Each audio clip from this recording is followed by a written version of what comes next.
Hi guys, so this is Taylor Shriver, and I was going to respond to the prompt for Intimate Apparel. So the thing that I found most memorable about this play is that this was definitely the character that I've sympathized the most with out of all the plays we've seen so far. I think just observing Esther's plight um, and really just how difficult her life is, it really put a lot of new respect for her in my eyes. So I think this was the most memorable for me because it's the most emotion I've felt towards a character yet. As far as three major points of tension are concerned, one is obviously man versus woman.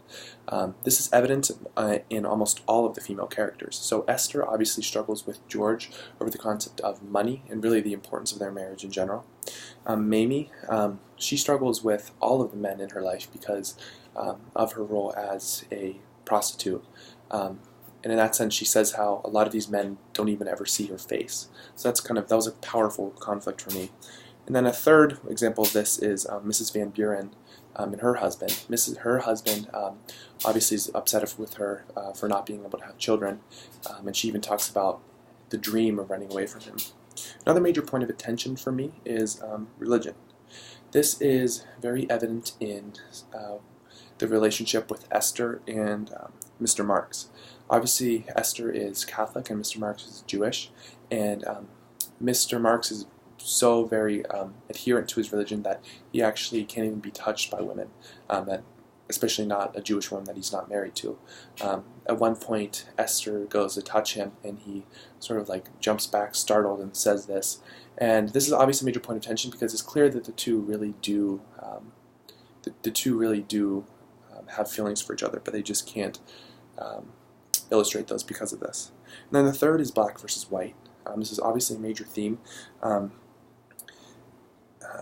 For one example, this is Esther and Mrs. Van Buren are very obviously friends, but yet Esther said that she's never even been through Mrs. Van Buren's front door. So it's this kind of sad point of tension that blacks still are second-class citizens.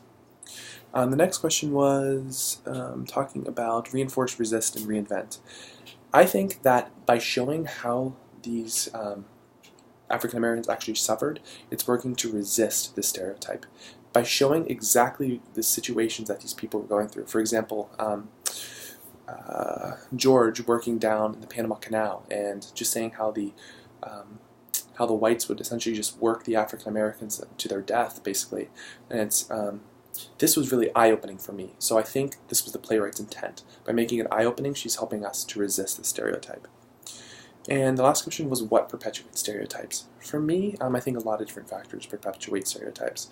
One is obviously family values. We're raised believing really what our parents tell us, and our parents have probably the most influence of anybody in our lives from a very young age. I think we also are born in a society of narrow-mindedness, and we're not really open to new values outside of what we're used to within our own sphere of friends and within our own sphere of society. And I also think that a lot of literary works and artistic works tend to perpetuate these ideas. It can be seen in art, songs, all types of music. I think that kind of perpetuates the stereotype.